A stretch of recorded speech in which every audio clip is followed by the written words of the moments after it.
What's up guys, and welcome to my channel Flame of a 4. In this video we're going to be doing stage 72 left hood hinge. So guys, you remember how the other hinge went? It wasn't actually the best in the world because the spring kept snapping. I stole the spring out of issue 72 to do issue 71 because it was just an absolute nightmare. We're going to take these out. The only thing that's going to be missing is going to be the spring. We'll deal with that at a later stage. I just feel like it's just too much of a headache to worry about the spring right now. But let's just get all the parts out and let's see what we've got, and then we'll carry on with the build.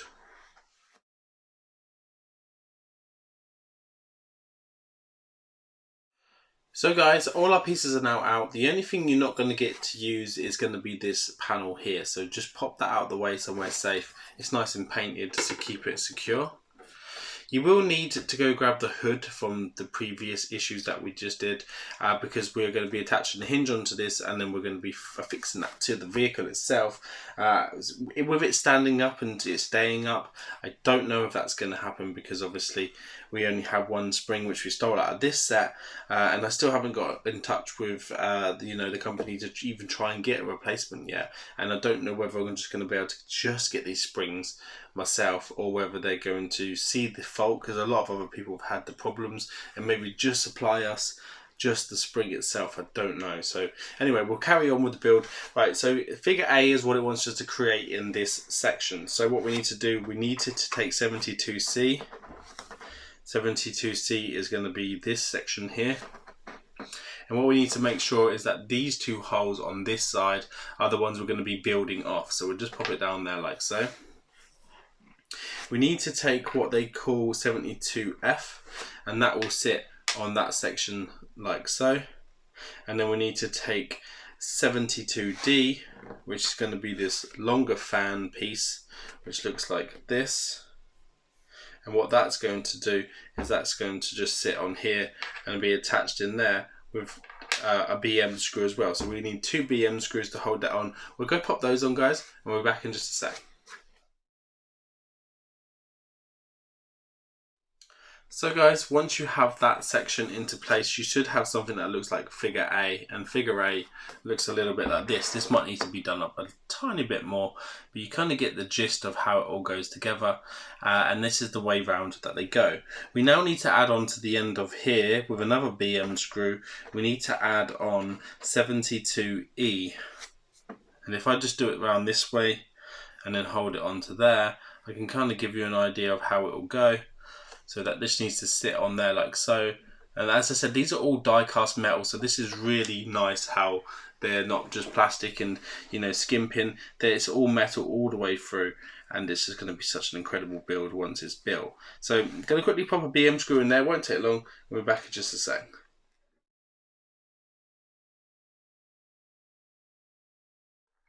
So guys, once that section's all made up, this is what they call figure B. So it should look a little bit like this when it's in figure B stage. What we need to do now, we need to now move on, and we need to attach this section here to make up figure C. So this will need to sit into place, and as you can see, it sits pretty much straight like this, and then it goes into here. So I'll just set it in just to kind of give you an idea of how it goes.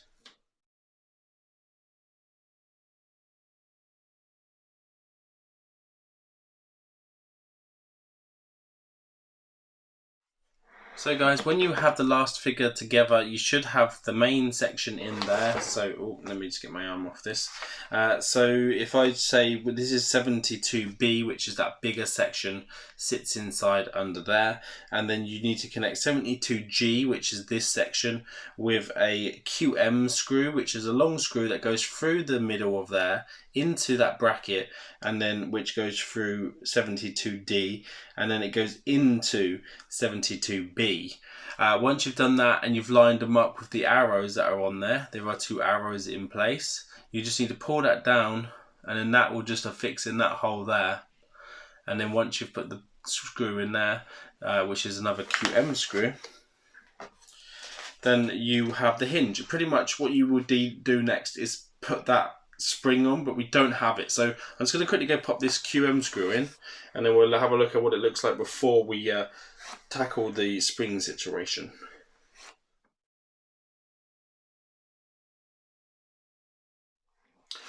Okay guys, once that's built, you should have a hinge that looks something like this. These are incredible hinges. They're just made up so well.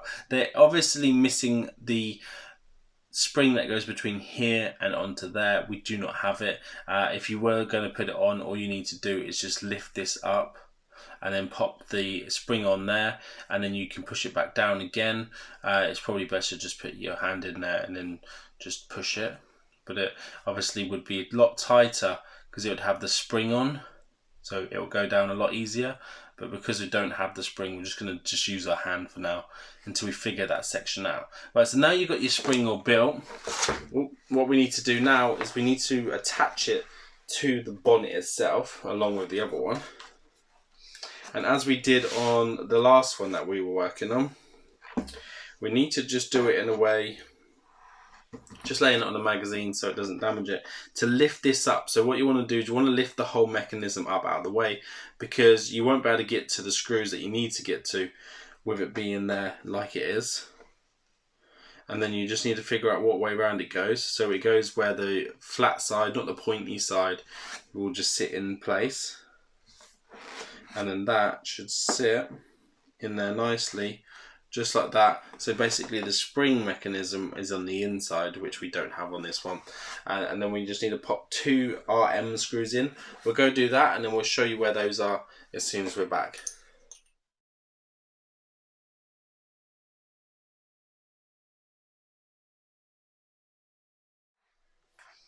Okay guys, that's all done. I recommend using a long head screwdriver just to get those hinges on, but as you can see, they do look absolutely fantastic. So how they work. So I'll show you the one with the spring just so you get an idea. So if you push this down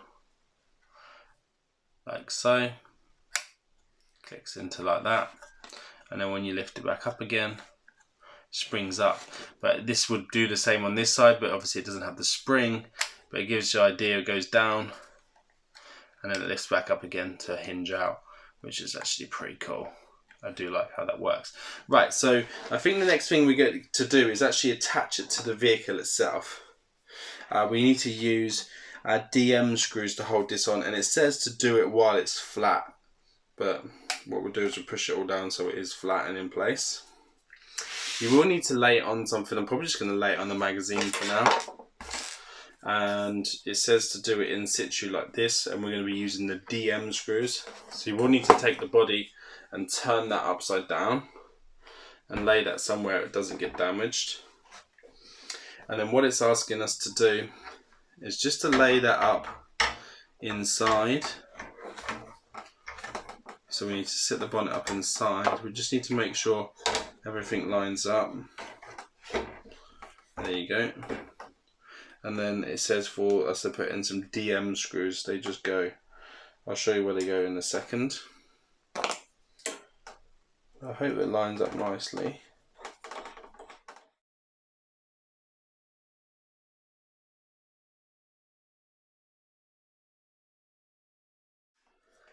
There we go. Right, we've got it. So support it and then just turn it up onto its front so you can see it. And then we should be able to see how well the bonnet is looking at this stage. So there we go. We don't do anything, as I said, with this section here. This is just a spare section for another issue that we're going to be doing very soon. But we will have a quick look to see if the bonnet lifts up nicely.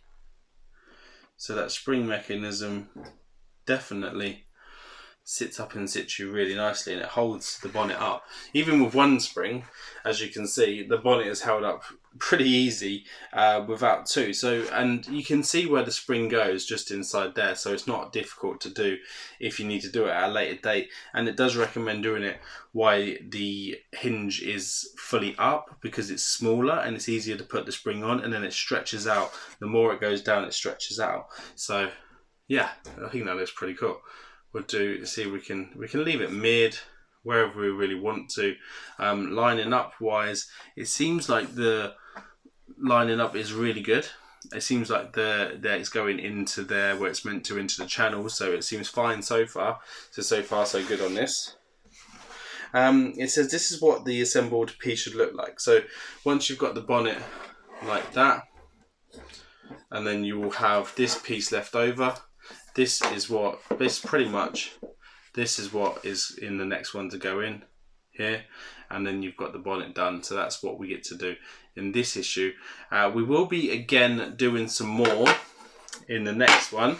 I'll just quickly tell you what we've got to look forward to. So in the other one, we get to do the inner roof. So that's going to be really exciting. So we get to put that section on, and also we get to put the other inner roof on. It looks like we get a bigger panel to do that. So can't wait to do that with you guys. I hope you really liked this video. If you did, please give it a thumbs up. Remember to subscribe if you haven't already. And I'll see you guys on the next one. Take care now. Bye-bye.